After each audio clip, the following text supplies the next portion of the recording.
At the pinnacle of triathlon racing sits the Ironman World Championships, taking place in Hawaii on the second weekend of October every year. Now, this race is famed for not only attracting some of the very best amateur and professional athletes, but also for its extremely unforgiving weather conditions. This island dishes out to athletes year upon year.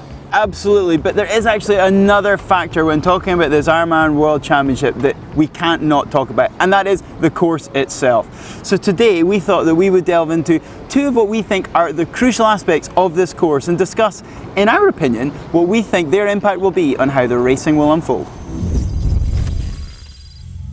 Right, let's get stuck in and start with the bike. Now, unquestionably, there are sections of this Hawaii Ironman that are unique and, well, quite unlike any others you'll find in races around the globe. Now, undoubtedly, the Queen Kahumanu Highway, which we'll refer to as the Queen K from here on in, is undoubtedly one such section, and it is synonymous with the Kona bike course. Well, after the swim in Kailua Bay and an initial out and back in town along the Kauai Highway, athletes then taking the short, sharp ramp of Palani Road before taking a left-hand turn onto the infamous Queen K. Now, this is the main traffic artery for the northwest of the island and takes the athletes in a northerly direction away from Kailua Kona and towards the turn point at Harvey.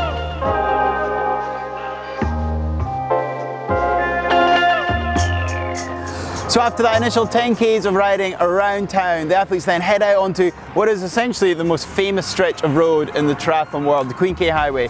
They ride 50 or 55 Ks along there to get to this junction, essentially the first major left-hand turn in the Ironman Hawaii bike course, and that's here at the port of Kauai High, which starts the athletes towards the climb up to Harvey. So this is where we're focusing our cycling interest in this video, because here, well, this section of road that starts behind me and climbs towards Harvey is the furthest section of the bike course.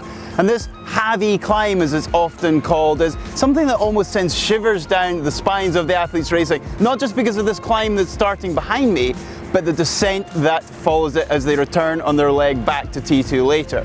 You see, here at Kauai High is where the course takes a noticeable change in tack, and although those long, wide open rollers in the Queen K are far from flat, in fact, you'll rarely see the athletes break from their aero TT position on those roads. It is here at Kauai High that athletes start to hit short, sharp, punchy climbs, and they'll start having to get out of their saddle, probably for the first time since those steep pitches of Palani Drive back in town. But don't be fooled by this gradual 30-kilometre rise towards the turn point at Harvey. Sure, it only includes just over 300 metres of elevation gain, but there are other invisible factors at play here. Yet those famous trade winds really start to kick in as athletes grind their way towards that halfway point. Now, understandably, the race dynamics do start to change in this Harvey section of the course. Indeed, in the pro race, the athletes will still be lined out in a long stretch of riders that can be affectionately referred to as the Harvey Express. Now, in this group, the athletes really have to be careful of bunching or concertina effects that can happen as athletes start to bunch up together in these short, punchy climbs, and very often you'll hear unfortunate stories of drafting penalties from athletes as they've had a momentary lapse in concentration and they get too close without realising it to the athlete in front without pulling out and passing as you're supposed to do. And indeed, in the age group race, well, out there on the Queen K section that's preceded this Harvey section of road, there does often tend to be the emergence of very unfortunate big drafting packs of athletes. But once they start to climb up here towards Harvey, that does tend to disperse and the athletes spread out towards the turn. So here we are in the small town of Harvey, where the athletes reach the far turnaround point of the race, and they'll already start to feel the effect of those strong trade wind gusts that start to hit the island. They do a U-turn pretty much directly behind me here in the road before heading back down that climb. They've just come up from the port of Kauai High, where they will be starting to hit some pretty fast speeds. So with that descent from Harvey, the riders have to start coming back down here to Kauai High and really get buffeted with those trade winds for the first time. You can see those winds blowing in the trees behind me, and the riders ordinarily have to deal with gusts that can blow them from at least one side of the road to the other. But these winds can really wreak some havoc with the riders, and at their worst you hear stories of riders getting blown from their bikes. However, fortune often favours the brave, and this section all the way back down to Kauai High really becomes somewhere for the strongest of riders to show their hand and really start to try and push the pace and open up sizable gaps as they fly back down this descent towards Kauai High. And that neatly formed Harvey Express that I was talking about before, that just an hour or so ago was pushing its way up this climb to the turn at Harvey, get scattered literally to the four winds as athletes try and battle with these hazardous trade wind gusts. And the really strongest of riders get to show their hands. There are some other important factors to take into consideration when descending down to Kauai High from Harvey as well. Now there's many athletes, and not just those in the amateur ranks either, that really struggle to deal in these gusty winds that can happen down this stretch, to deal with things like taking their hands off the handlebars for important issues like eating and even changing gear. Now that's why it's really important to, if you can, have electronic gear, so you've got your gears accessible down there on your base bar, and even having aero drinks bottles that are up here with, say, a straw, so you can access good nutrition and your gears at all times.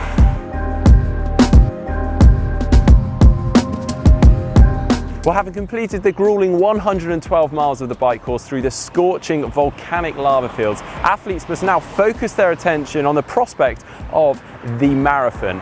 And it is a hot one. Now, we've already discussed the bike course and its famed Queen K Highway. Well, the marathon is not to be outdone either, because the jewel in its crown is here on Ali'i Drive.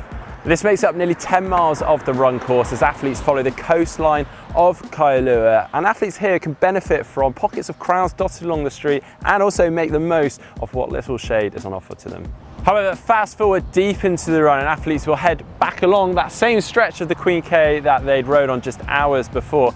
And it's at this point that many athletes will be fighting their own internal demons as they're striving to avoid hitting that inevitable wall.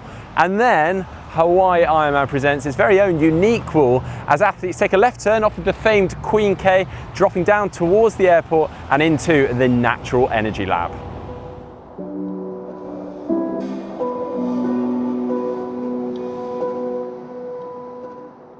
And much like the turn point in Harvey on the bike, the Natural Energy Lab is the furthest point that athletes will find themselves away from the sanctuary of transition and the finish line during the run. Now, to give it its full and proper name, the Natural Energy Laboratory of Hawaii Authority, founded in 1974, and that was for research purposes. And the reason why it's situated here is because it receives the highest levels of solar radiation for any part of the US coastline, and it's this that the athletes have to endure.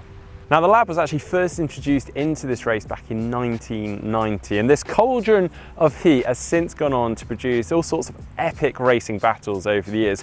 One of note was back in '94 when Greg Welch and Dave Scott went head to head throughout the day, and it came down to the lab to separate them. Greg Welch managed to pull clear and go on to become the first non-American winner of this race. And at the aid stations within this utterly exposed section, of course, you will witness athletes dousing themselves in water, pouring ice water over their heads, and literally grabbing everything and everything they can to keep themselves cool and continue to put one foot in front of the other. I think it's fair to say at no other point during the Hawaii Ironman does this column of weary athletes resemble as much of a death march as it does when athletes are making their way into and particularly out of the Energy Lab, and then they turn onto the Queen K to complete that final 6 miles back to one of the most famous of finish lines within triathlon. Now, make no mistake, there is little about this Hawaii Ironman that isn't iconic. From the swim start at Digby Beach, which is right over our shoulders there, to the finish line, which is right beside it as well, next to this very seawall that we're sat on. Yeah, now that being said, we do believe that the climb to Harvey on the bike, the descent from it, and not to mention the infamous run in and out of the Natural Energy Lab could be really decisive points on this course. Now, if you have enjoyed today's video, please do hit that thumbs up button. If you'd like to see more from GTN, click on the globe and subscribe to the channel. And if you want to see a video that we did about how you can qualify for Ironman Hawaii, well, you can find that here. Yeah, if you'd like to find out a little bit more about Kona, well, we did a video on Kona in numbers from 2018. You can see that by clicking just down here.